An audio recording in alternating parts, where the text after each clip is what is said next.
Hello, beautiful people, and welcome to the next episode of Pachpowi Talks.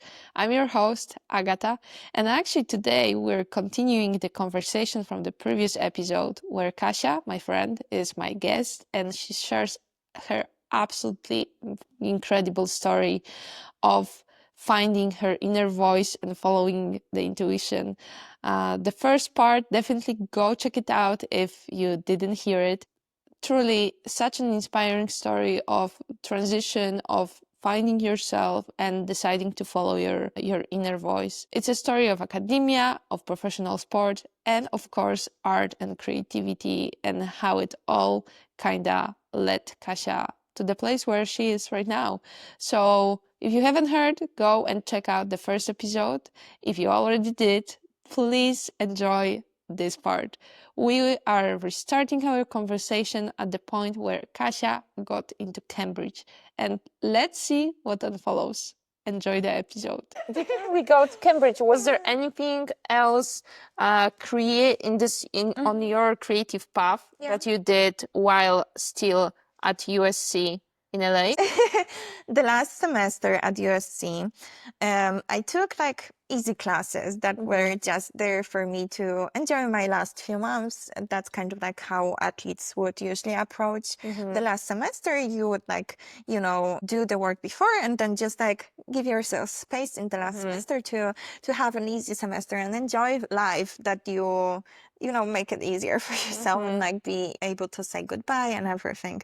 So I took classes like art classes, and then I took two kind of like meditation classes. One was mindfulness and the other one was stress management. Is that the first time that meditation, let's say in this official setting, enters your life? Exactly. Okay. Exactly. So it was very exciting, but I felt like a lot of still resistance of, trying to be rational and, approaching it in a proper way. And I feel like everyone is on a different path. Now, that's what I think.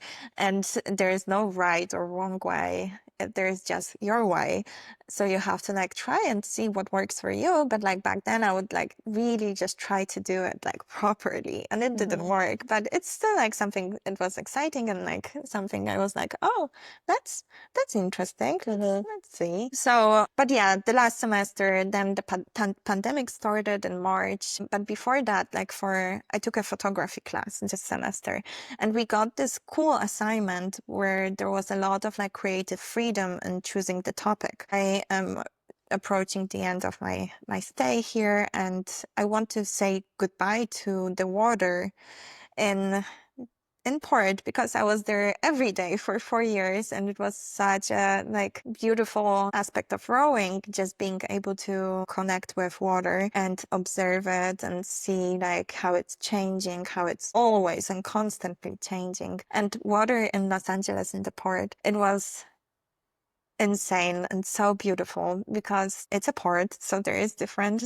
container ships, and they reflect onto the water very colorful patterns. So different containers, ships, different machinery and everything is very colorful. And also the light in Los Angeles, it's so different from how it is in Poland.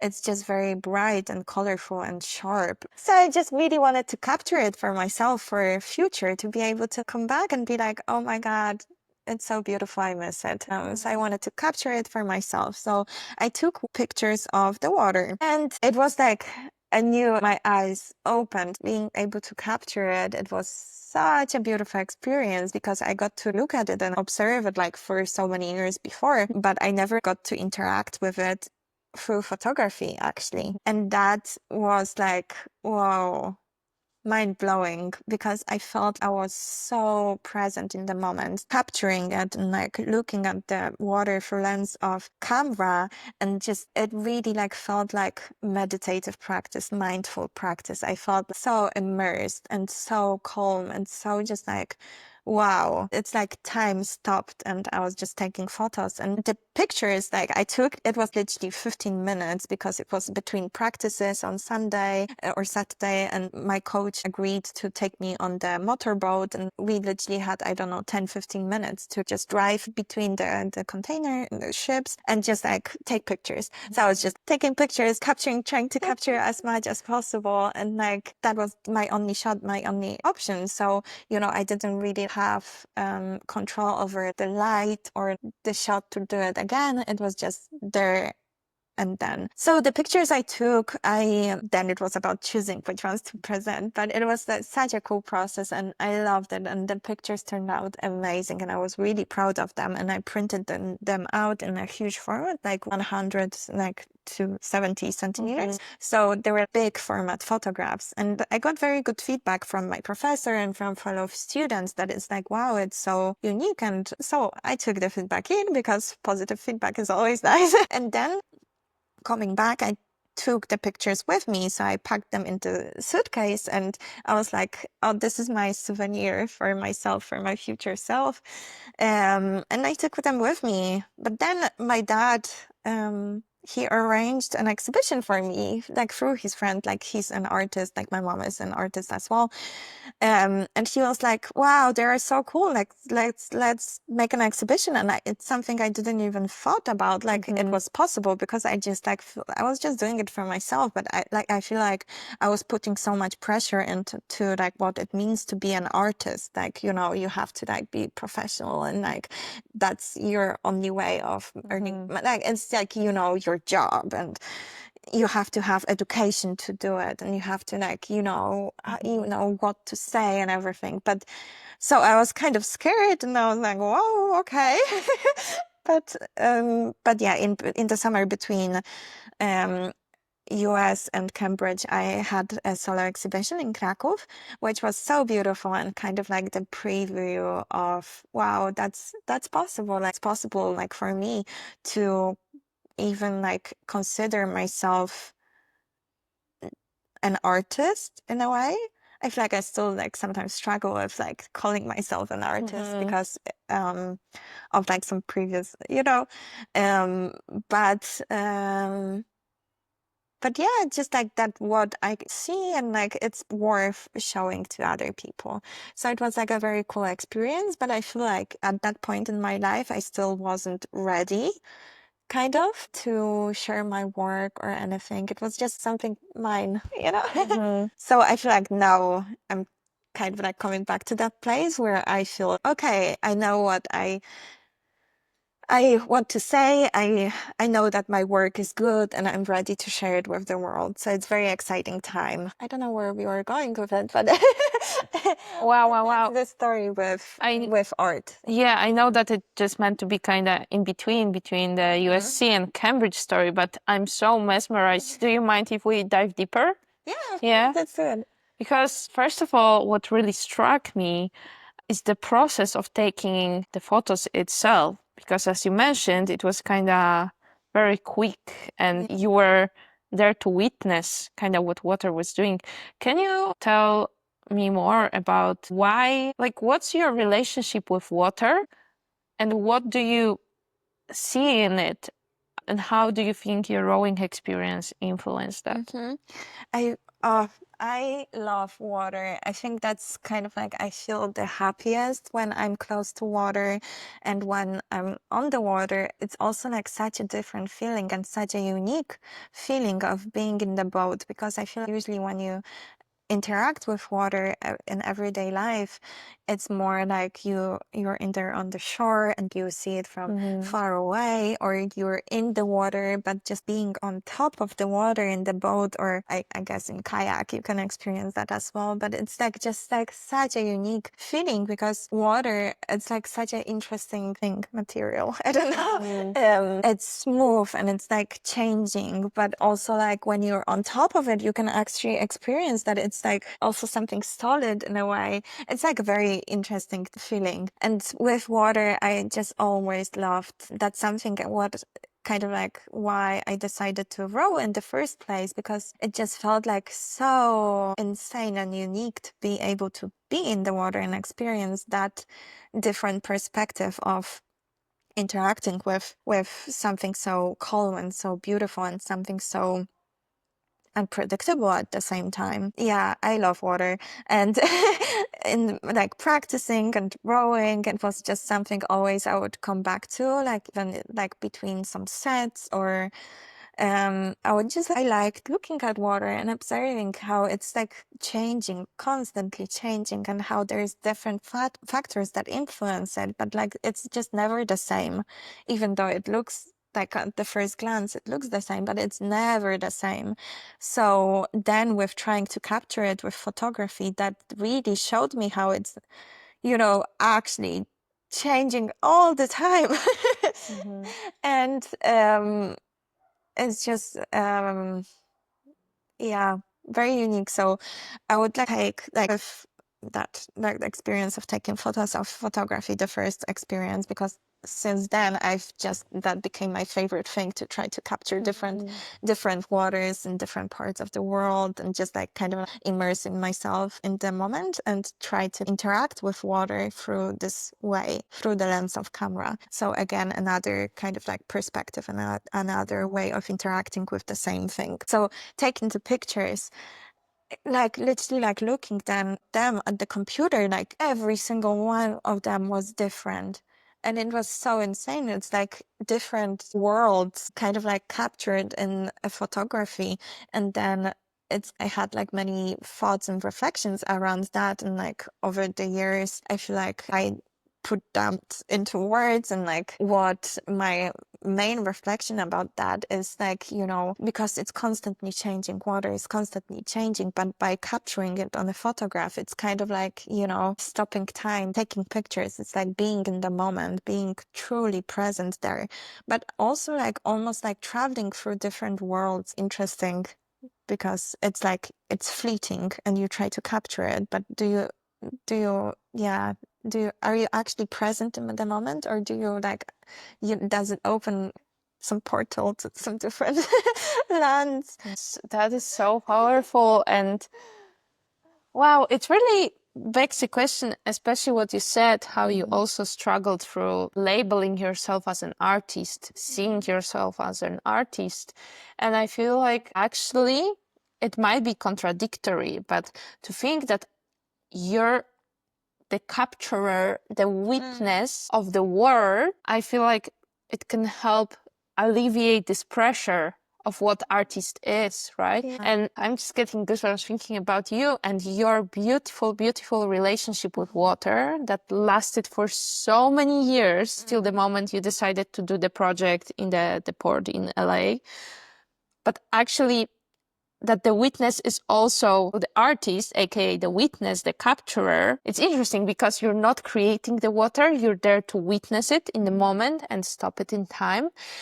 But also you're playing an essential part because you have this relationship and you offer this, your lens, literally your consciousness to others to see in the form of photograph, right? Because obviously you didn't create how the water and reflections look like, but you offered what literally you experience in the moment. I find it so freaking beautiful.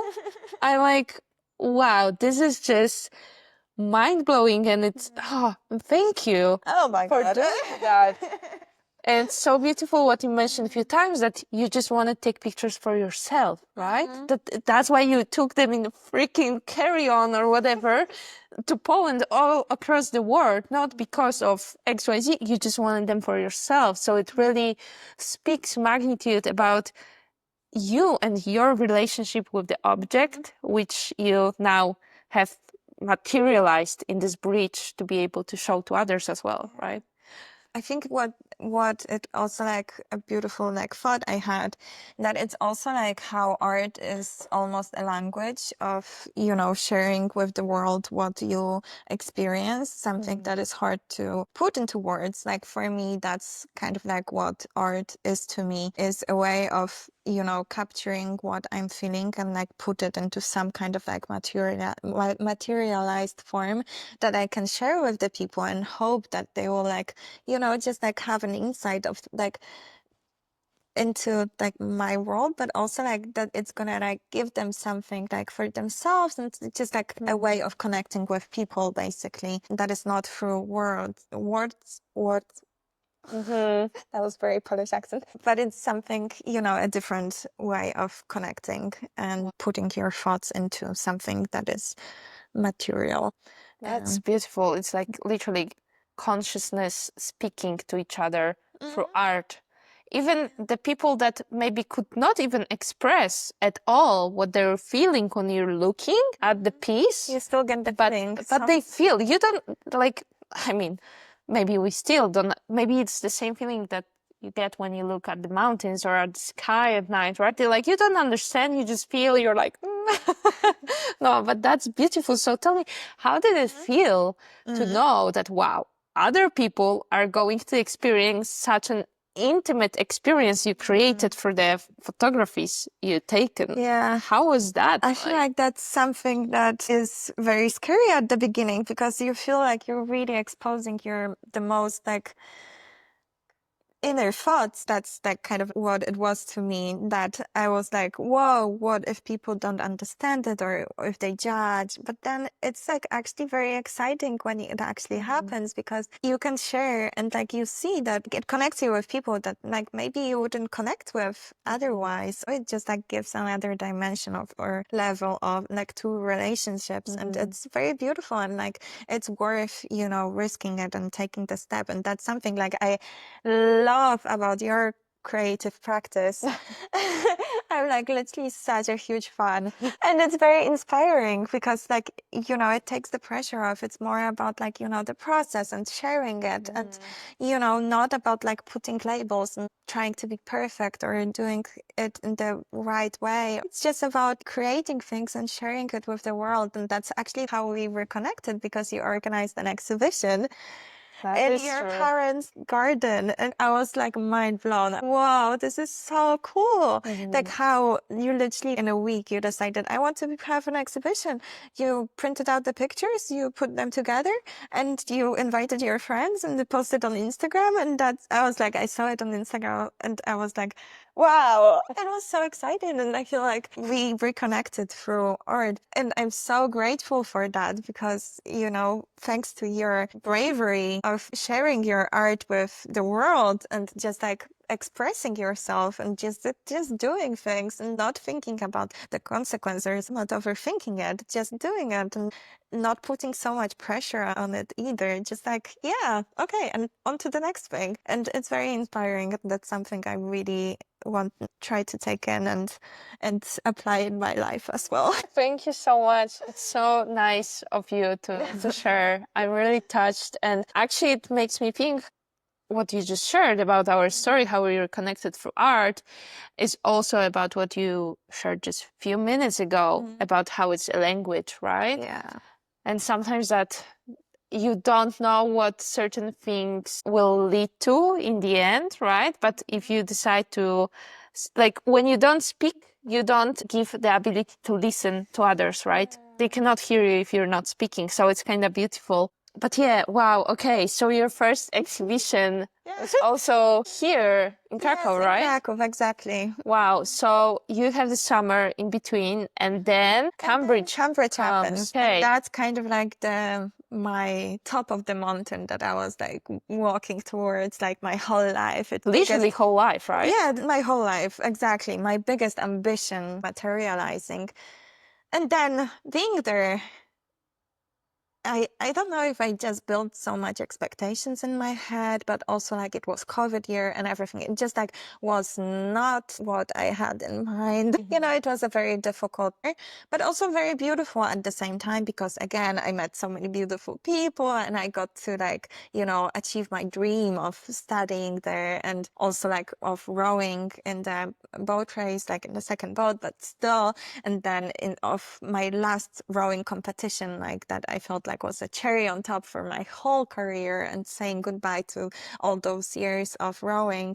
It was this beautiful like Henley Royal Regatta, and it was again kind of like achieving my young girl's dream. So it was like very beautiful but very difficult. I feel like it was the first time in my life where I actually had to face my emotions in a more mature way because they just build up and there was no way I could ignore them anymore. The starting point for getting on a new path. But before we go there, tell me how do you mean it wasn't what you expected? How was it for you, both emotionally and mentally and, I don't know, spiritually, to be there? And what was the process, if you don't mind sharing, of realizing, because, you know, from the outside looking in, you're like achieving everything you ever wanted, like picture perfect dream coming true, right? Exactly. So how did it feel for you, and what were some parts that felt off, that this is not how you imagine, what you imagine, etc.? There's many different aspects to it, but basically like going from, you know, having so many friends to having to meet people again and just like school, everything was online, just like the reality. Because of the COVID? Yes, it was very hard to connect with people and I felt like very lonely at the beginning, like the relationships, they were very much harder to build. They're very beautiful still when I was able to build them, but it took like very long time. And, you know, just I felt very lonely and also kind of disappointed with the course itself. It was all online. The classes were twice a week. And I just, you know, it was compared to the US where I felt like I was so excited to learn. I just didn't feel like I was learning enough. And I was just like, you know, what I had in my mind, this beautiful picture of what it would mean to study at Cambridge, it was just not the reality at all. It was also very difficult for me to even like think that, you know, that's something I dreamed of and like I've put so much effort and everything into getting there. But then I felt like almost guilty to complain about it because from looking out on it, it's like a dream come true and like it's so cool and unique. So you feel like almost guilty and entitled to complain about it. I was struggling with a lot of that emotions connected to that. I shouldn't complain. I'm here, it's so cool and everything, but still feeling a lot of like negative things around that. And also like from January to April, there come a lockdown that was like literally 4 months. And you know, we didn't get to practice together. So it was just it felt very dark and long and just like lonely and gray overall. And that's kind of, I felt very helpless as well. Like I didn't know what to do and like what to change, like how to change it because it was like external circumstances with COVID. Like I feel everyone like went through a similar thing, just like different contexts. But you didn't really like have control over that aspect. So it's interesting that, of course, COVID is like global thing, but that the concept of control comes back again, right? Before you had almost no control or agency over how your day, week, or month looks like, and now you're put into those freaking circumstances where there wasn't much that you could change externally. Yeah, exactly. Wow. And tell me, because you mentioned that it was the first time in your life that you had to face actual emotions. And, you know, I'm such a sucker and I'm so interested in the subject because I feel like for me, it really kind of changed my life, you know, realizing, well, I can actually feel stuff instead of running away from them. But I'm also super curious, how was it for you? How did you even like realize, whoa, there are feelings to be felt here? And how did you navigate it, all that? Huge topic. I honestly don't know how to answer it. I felt like I just was feeling a lot. It was just there the whole time. Before, like with feeling burned out and everything, there was still some negativity around it, but I was able to kind of like, again, just close my heart to it, try to escape through art and not putting too much worry into that or too much effort, and just like putting that into different aspects of my life. But then it wasn't like a permanent solution because I wasn't actually facing the problem or the emotions. I was just finding ways to manage them and to escape, but I wasn't truly allowing myself to feel those things. And in there, I just like had no other option. There was nothing happening, and the lockdown and everything, like it was just me in my little tiny room.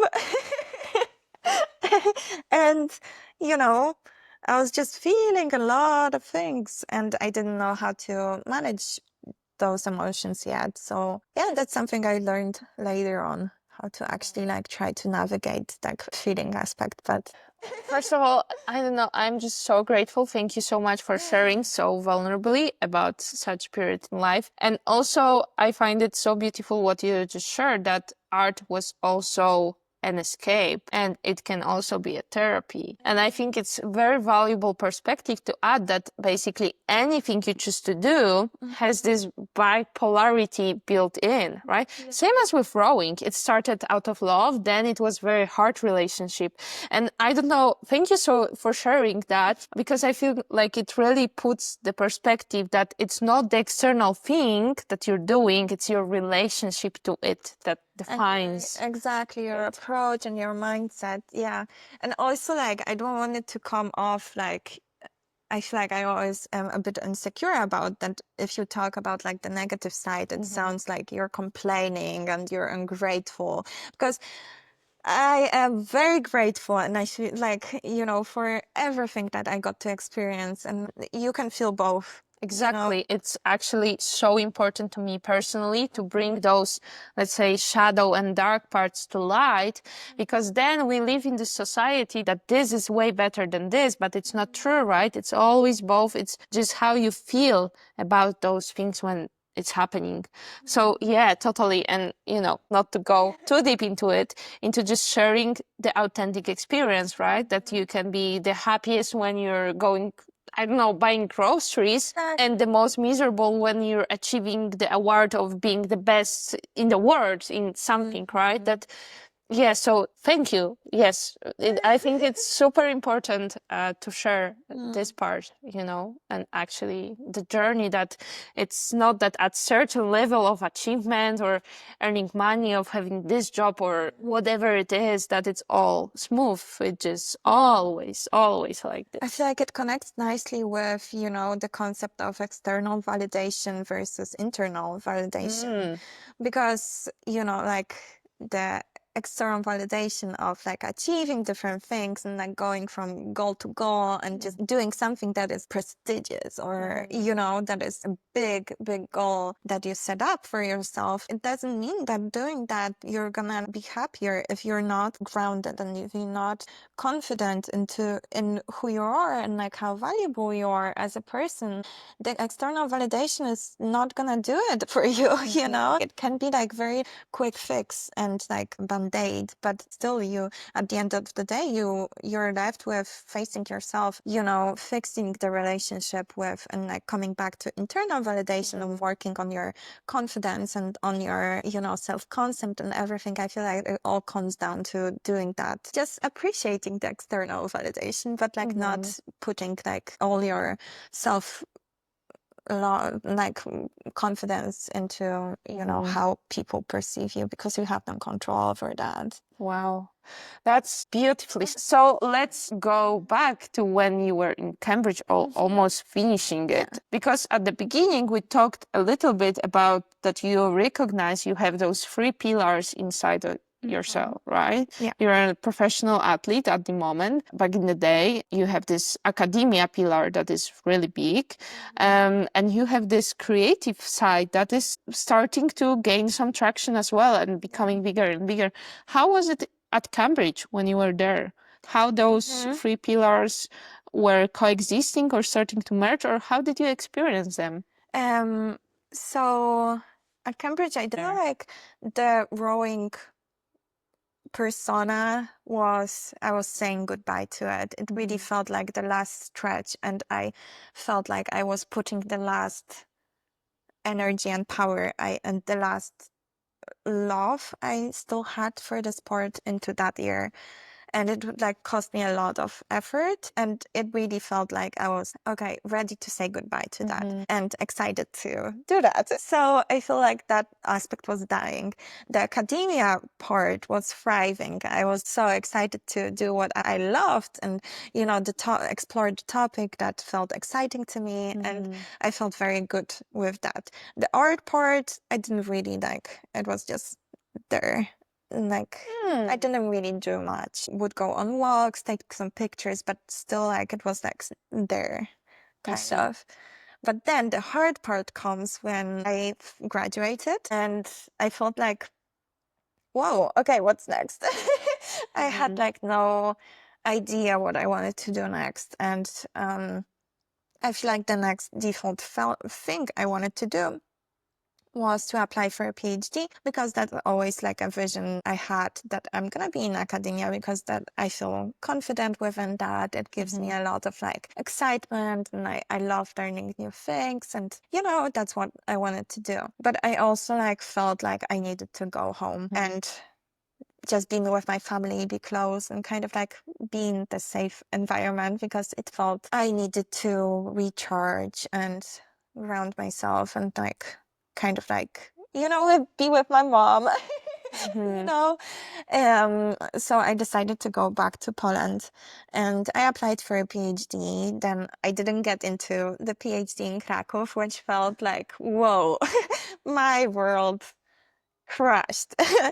Because that's something I felt like was a very strong side of me, like the academia, and I felt like very confident with it. And then I didn't get in Krakow to university that is like 500 in the world. I don't know. And I felt like it was just like, whoa, okay, going from Cambridge to, it just felt like such a, for my ego, it was very hard to swallow.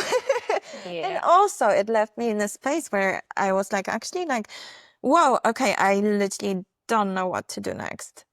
Because, I'm not in academia. I'm not a rower anymore. I'm not an artist yet. So who am I? And that's where the whole journey began. Wow. What a beautiful question as well. Who am I? But wow, that sounds like such a transitional space to be at, such a liminal space in between, right? The old identities that kind of are dying or have already died in a way. And there's some identities that you might already have in mind, but they are not born yet, right? Yeah. So tell me, how the heck do you navigate all of that on top of just like coming from such a, let's quote unquote, of course, high of so many experiences, right? Studying abroad and like still competing and like being in such a different environment, to kind of coming to your hometown with a question mark. What's next? How did you navigate that mentally? Oh, that was very difficult. I feel like I'm still navigating that a little bit. But it's a beautiful journey, and I'm very grateful for this hard time like looking back, because for the next 2 years after coming back to home, I felt a little bit like I was hiding from the world and just trying to find myself and giving myself time to do that. So I traveled a lot, and I like feel like I changed so much, like mindset wise. So it wasn't like I wasn't achieving anything. It's a contrast of, just going from goal to goal, always competing and trying to achieve something, to, just being and existing and achieving. I don't know, waking up in the morning and getting out of bed, because it's so difficult to get out of bed. So, it really felt like changing so much internally. And I'm so grateful that for that time, even though it felt like it just lasted forever in the moment, that it would never end, that I would it was like difficult. But I'm just curious, at the moment, how did you find yourself and just gave yourself permission to do quote unquote nothing and not try to find another goal because you already knew this is what works, right? This is what you can do. How did you manage to just be like, okay, this is how I feel right now and I'm just surrendering to it? I don't know. I didn't think long term. I just, because it was overwhelming and I felt like I was kind of like blind almost, and just doing things, like trying things intuitively to not drown completely. I don't know, like thinking long term, it was just not even on my mind. And I don't know how I actually managed that. I feel like that's difficult to put into one sentence or describe. I feel like it was just mostly just, you know, just navigating that and trying to see what works. I discovered like a lot of things that I would always try to come back to, seeing what makes me happy in the moment and trying to follow that to get out of, the state and the circumstances. So I discovered that it makes me happy to travel. It makes me happy to actually have the freedom, you know? Yeah, because wow, now I'm thinking about this. It's first time in a very long time that you even experience this freedom, right? Without the schedule from whatever AM till whatever PM times, and you just have all day to schedule It yourself. felt overwhelming to have all the, you could choose so much, but then I literally like, I didn't know what to do. Like, I didn't know what I wanted. So it was coming back to the basics, like what do I like to do in life? What makes me happy? Not trying to answer the big questions of, oh, what's my career is supposed to be? What's my goal in life? Like, too much. I like drinking tea. Cool. Okay. I like taking pictures. Cool.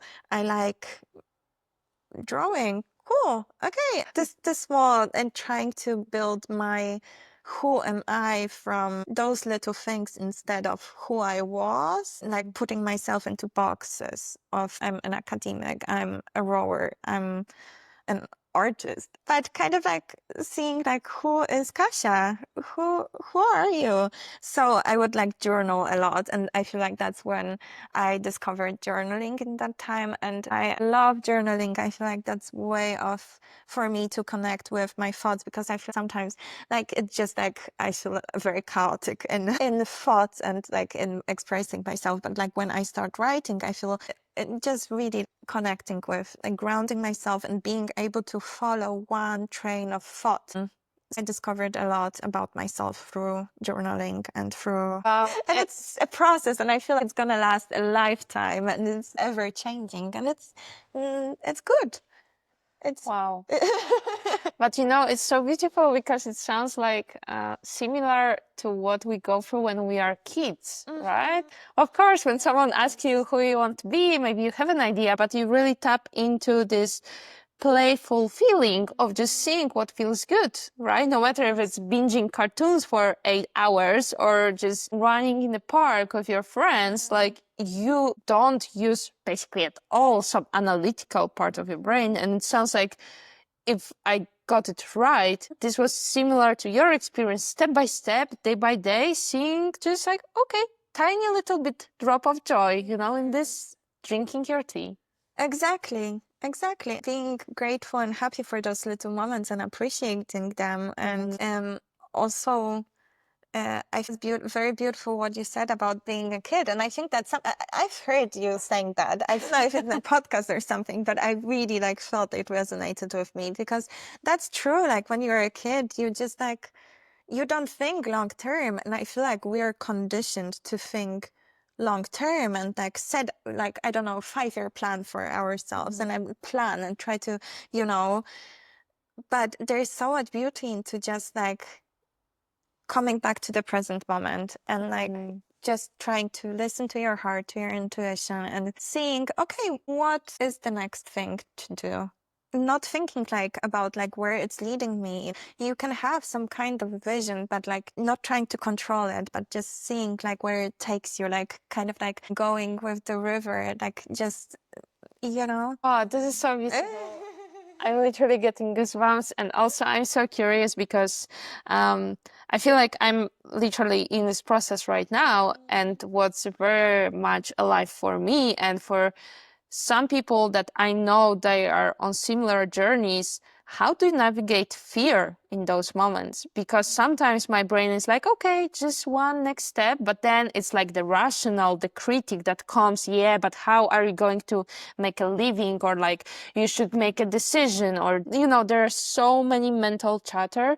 And I'm curious if you remember if fear was still appearing in this period, and if so, how did you navigate that you really just grounded to one next step, one next action, without going, what am I going to do in 3 years? Yeah, I think fear is something that is always gonna be there, because it's like a natural reaction we have to unexpected situations. And if you decide to not think long term and not set a plan for yourself and try to control the future, then it's very scary. And it's like, okay, what if you run out of money, and if you make a wrong decision, what if you there's no going back? And it really feels like the decisions I feel like in adulthood in general, our decisions have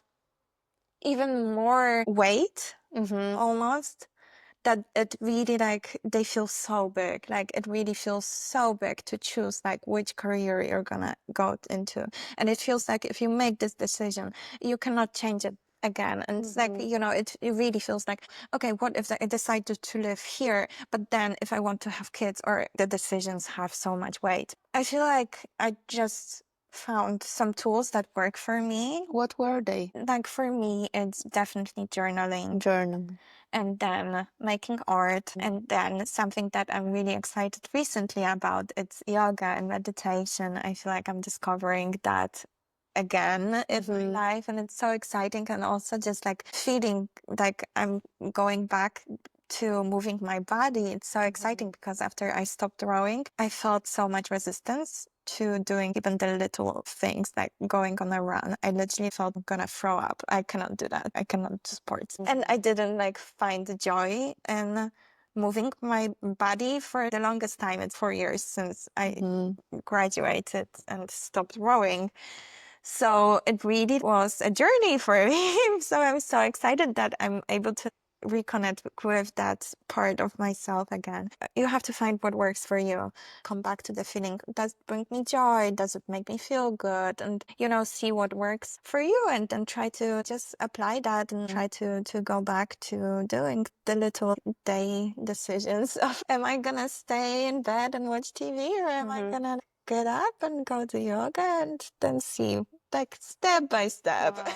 Wow. Beautiful. So little decisions instead of big decisions. That's actually a really good tip. And it's interesting because it sounds like it worked well for you both in navigating this.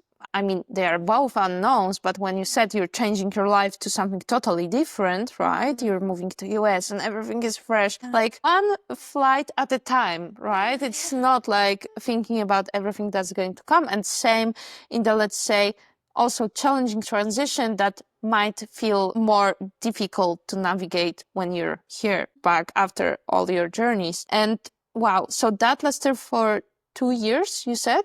This in between period? In between around 2 years, because so that's how I split it.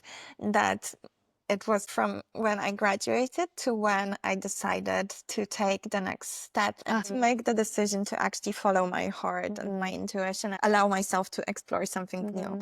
So basically what it was, it's that I decided to apply and study glassmaking. And that's something that I already like felt it was the right next step to do right away from when I came back to home. Wow. Like literally, like that's when for the first time I like went to an exhibition. I saw a glass sculpture, and in my heart, in my body, I literally like felt so much, so much. And I cried. Like I never cried like watching art, but it was just like so overwhelming and like such a strong feeling of wow, I really want to do that in my life. I want to learn how to make glass. I want to express myself through that material, and it feels so right and exciting, but so scary. So in that moment, whoa, okay, how to even do that? Like, because in Krakow there's no like really way to learn how to do glass. And I really didn't want to move anywhere. I felt like I needed to be home, give myself time to like recover, regather, like discover myself again. So it just like felt so scary to try and like even like go into the art field, try to express myself, like and kind of like make it more serious. It felt very like just so different from what I was doing before and like what the identity I've built for myself. So like the seed was planted, but I didn't follow that. And like again, that seed was growing, and that's the thought that was bugging me in the back of my head when I was like trying to figure out what I want to do in life and everything. I was coming back to this feeling of it would be so fucking cool to learn how to make glass. It's just like so random as well. It is.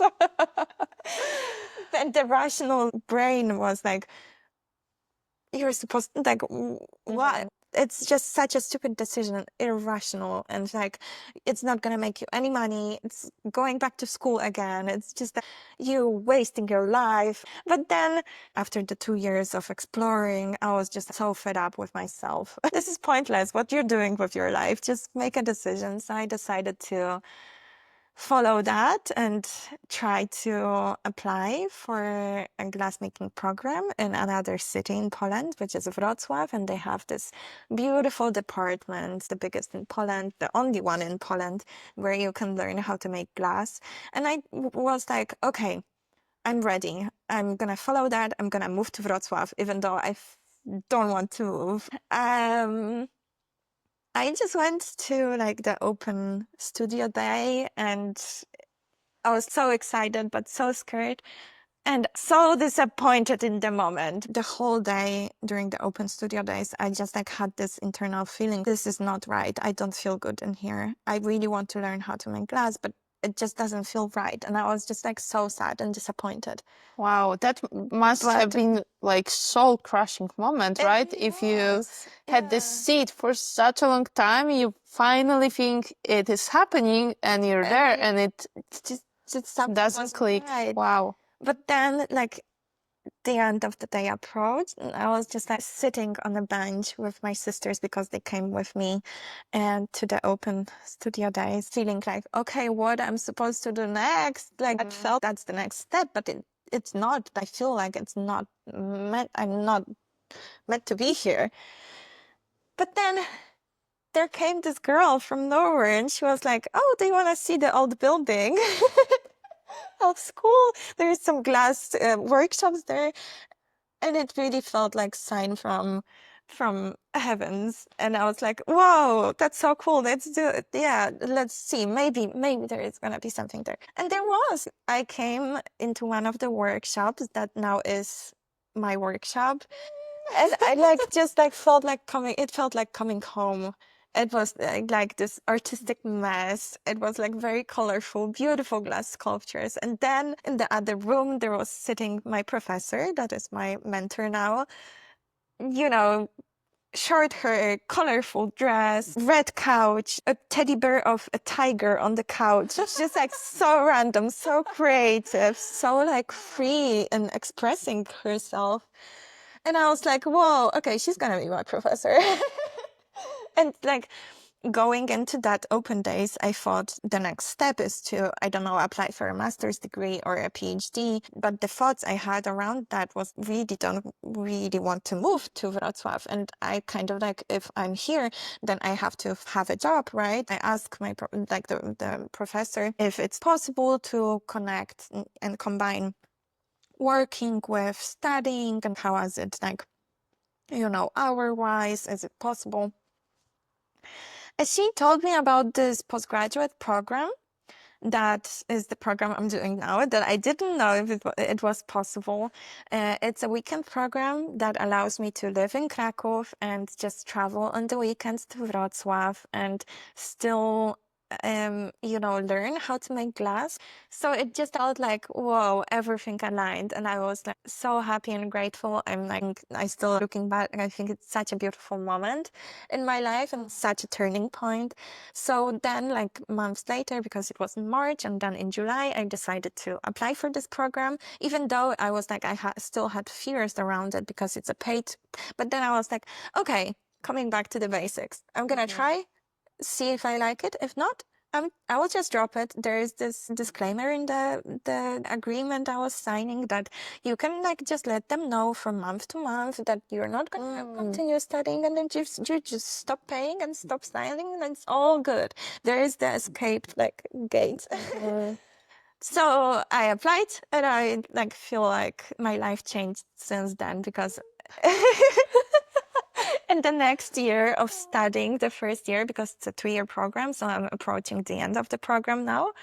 But the first year, it like literally like it was like 4 years in 1 year. Just so much happened. I feel like I've learned in this 1 year so much, the most I've learned ever in my life. And it was everything felt so exciting and so magical.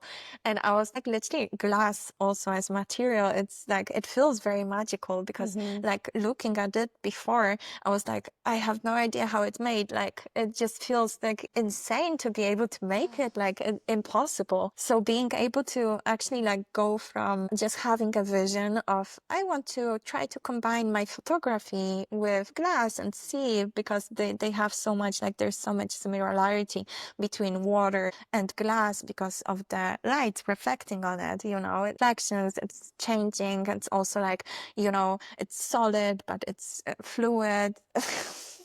It's like there's so much like similarities between water and glass.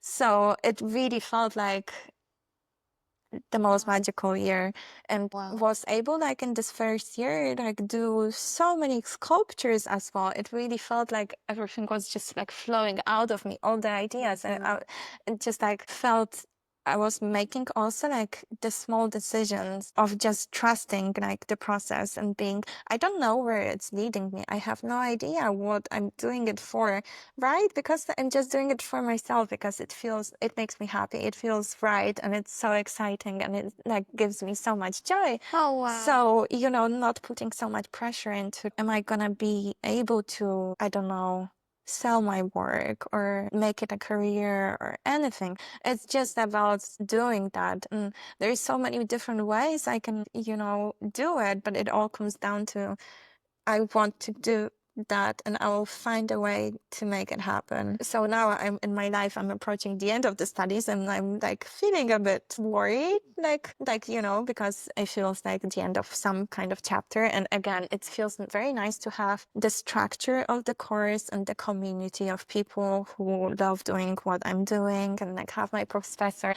which I literally love this woman. She's amazing. She just like shows me so much, and just looking at how she approaches life, it's very inspiring, and I'm so grateful for the relationship we have. Like, she's such a mentor to me. So I'm just like kind of like not very, okay, let's not exaggerate, but like I'm feeling like a lot of like anxiety and worry around like what's next to come, and like how is it gonna be without having this structure. And like I kind of like I'm trying to take steps that are gonna allow me to continue, but I have this like, what is different with the past experiences? I just like really think I found something that is what I'm supposed to be doing, and I know that I will be doing it. So I feel like the anxiety comes and goes. It's like the fear, right? But I'm still like coming back to the feeling like, whoa, it's so cool, I'm doing it, I want to do it, and I will find a way to do it. This is so And beautiful. So,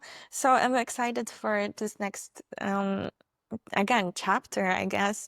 A bit scared, and I feel like it's I'm trying to come back to the present and just like take it step by step. I'm curious, kind of tracking it back, because it feels like the glass making, as you said, it's so random when you think about this, like also so unique. Probably not many people in the world know how to do it. But I'm curious, because you mentioned that the seed was planted a long time ago. Yeah. Like a long time before you actually started considering going for it.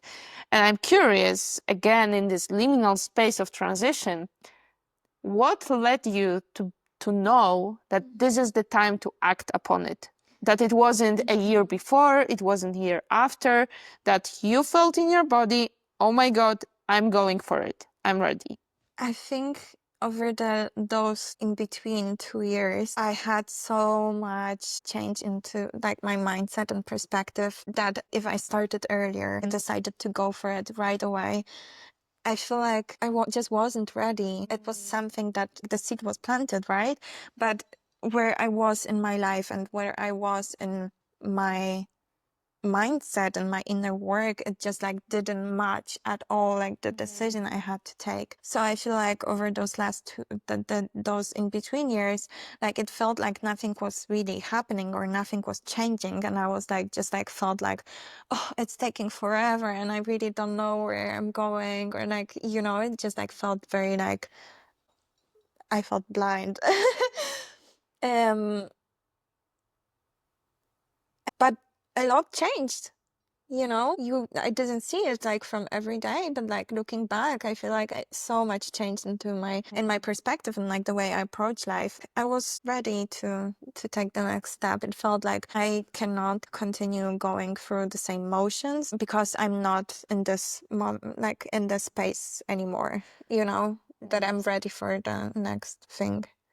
I mean, I'm absolutely a fan of this process of the invisible work. That's what the whole Pakpoi is about, right? Yeah, it is. It's literally the force that takes the mushroom above the ground overnight, but it takes so much time before, when the mushroom is already growing and growing underneath. You just cannot see it. So it really sounds like your Pakpoi moment was like you needed those 2 years, and suddenly it was there. Suddenly, of course, right? It's all a process. So that's so beautiful. And also I'm curious, because what you said about going for the open days in Wrocław to see the university and everything, it was a very extreme journey in terms of like having high hopes, then going very low to like, I'm not feeling it. Day. Within one day to being like, oh my God, this is it, right? And I'm curious, how do you think those previous 2 years and your whole like self-development, inner growth journey actually allowed you to go through that day? Because it might sound easy or that it's not important, but I can only imagine the emotions you were feeling when all the expectations are crushed. You're still open when someone comes and be like, do you want to see another building? And I feel like, wow, this is such an art of alchemizing. How did you manage in that moment stay present and be like, yes, I'm going to see, instead of, just tunnel vision and spiral downwards into this very negative place? How did you do it, Kasia? I feel like I wasn't really conscious about it just happened, right? But looking back, I feel like it has a lot to do with, trying to approach things from different perspective. And if you have this like end vision, it's easier to navigate that, right? And see, okay, if you try to do this like spiral and try to approach it from this same perspective that is not working, you're not gonna get there, right? Because it's clearly not working, right? So you have to like be open to try different ways of approaching that. Yeah. Wow.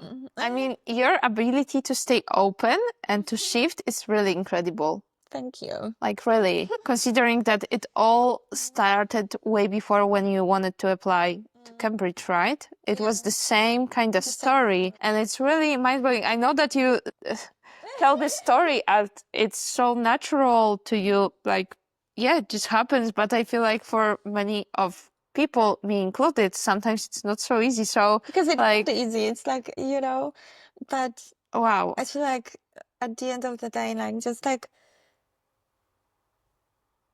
come back to what your inner voice is saying, like, Uh, It's absolutely inspiring. Wow. Yeah. And I have a recommendation Yes. for listening. I think it's very common recommendation and very basic, but it's something I didn't know about a year ago. Yes, So please I'm share. gonna share Yes. a book that is one of the most important books I read in my life is The Alchemist by Paulo Coelho.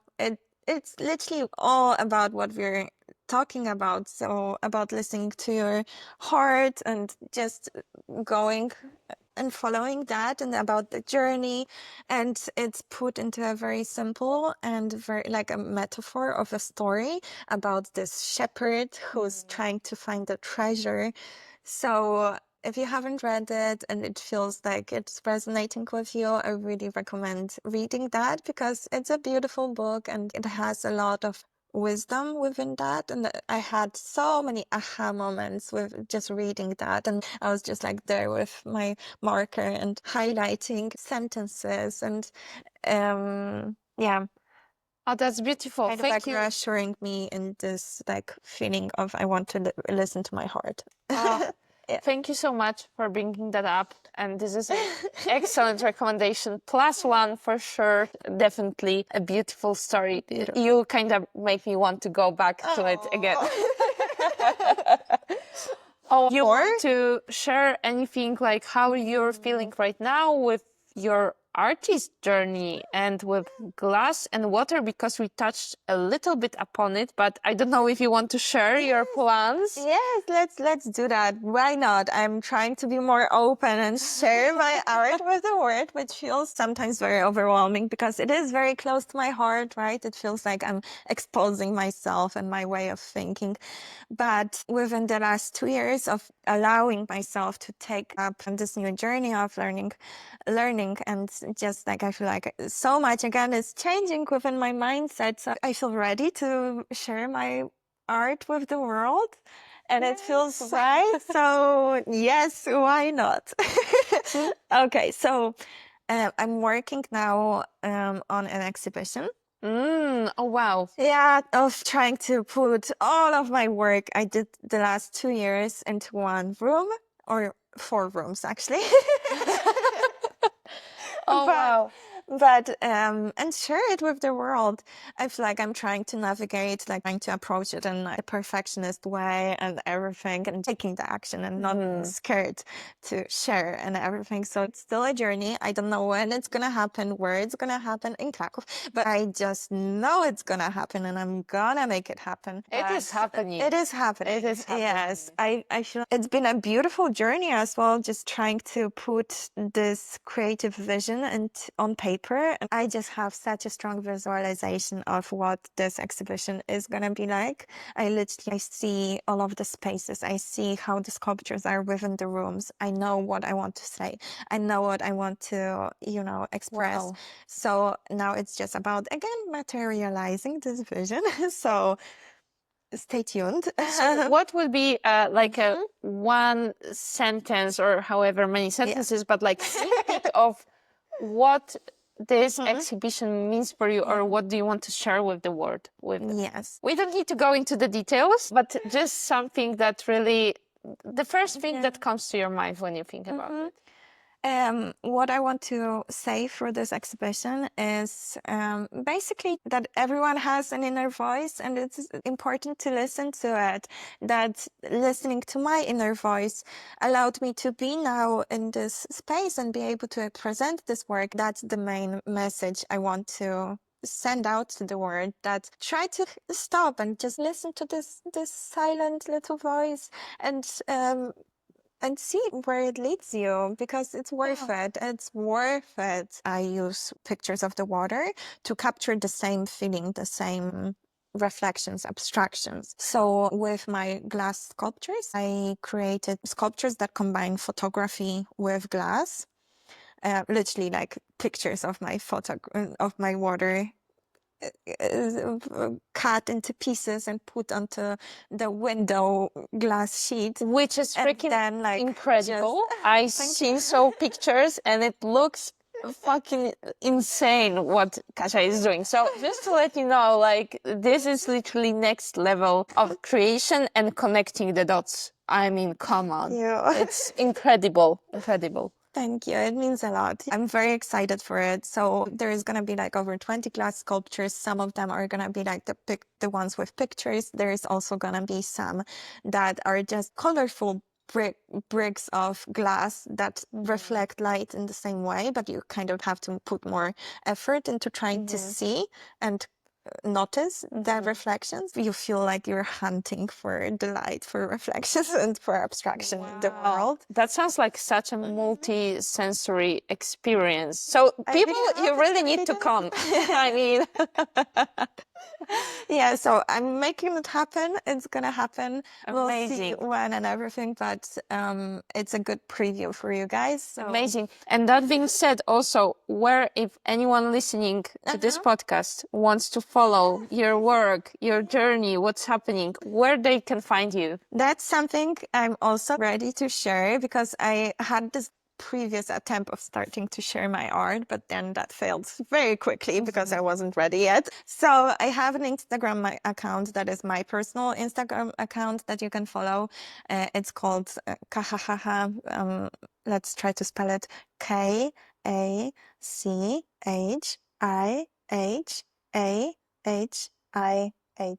Oh my God. Okay, we'll put a link into the description. But also very impressive spelling in English is fucking difficult. It is so good. Wow. And I have another Instagram account I'm trying to reactivate, but I haven't yet. So we can also put it in there. It's my art account. And there is some pictures of my water in there, but there, like, I haven't been posting like the last 2 years at all, so it's dead. But I'm gonna be reactivating it, and I feel like that's two good start points. And also, like, if you want to like connect with me or talk, just like reach out. I'm so happy to to connect with people and try to make friends as well. So reach out to me like through whatever. Oh, thank you so much, Kasia. It's been really a pleasure being able to speak to you. And I have a last closing question, I promise. Of course. Many different questions to you, but let's keep it to this last one. Sounds like the journey you went through, you're going through, is really a parable that a lot of people can relate to. And I feel like it speaks into even the bigger picture of our society, how we work as a society, as whole culture, and how we're moving into back to the roots, right? To how we used to be as kids. And maybe this is like super cliche question to ask, but I'm curious. If you were to meet your, I don't know, 15-year-old version of yourself, what is one thing you would like to share with them to really contemplate? Yeah. It's definitely not a cliche. I think that's very beautiful. Going through life, I feel everything, again, cliche, happens for a reason. And it's what's meant, it's just everything is there for something. So you're doing great, sweetie. I would hug myself and just like tell her that you're great, and go through life and focus on the little moments and build the self-confidence and enjoy the process and, listen to your heart. And I actually made a video as well for myself. I recorded this video for myself in January, and that I will listen towards the end of the year. And I'm curious to see and meet that past version that is still me now, or maybe not anymore. I feel like the change is so hard to pinpoint, because the continuity of it, it's still you, but it's like the past you, but like how many different yous there is, it's very, a lot philosophical. Wow. But yeah. That's amazing. That's such a great idea. It sounds like it's all about actually appreciating where you are in the journey and not like rushing through it, right? Just staying where you are. That's such a beautiful message. I'm so looking forward to anything you're going to create because I know it's going to be incredible. And again, oh my God, that's it. We did it. Thank you so much, Kasia, for coming to be the first official guest of Pachpowi Talks. I'm so honored. Oh, thank you so much. And that being said, I will see you in the next one. Exactly. Yeah. Bye. Thank you, guys. Thank you for listening to this long podcast. As you listen to the end. Oh.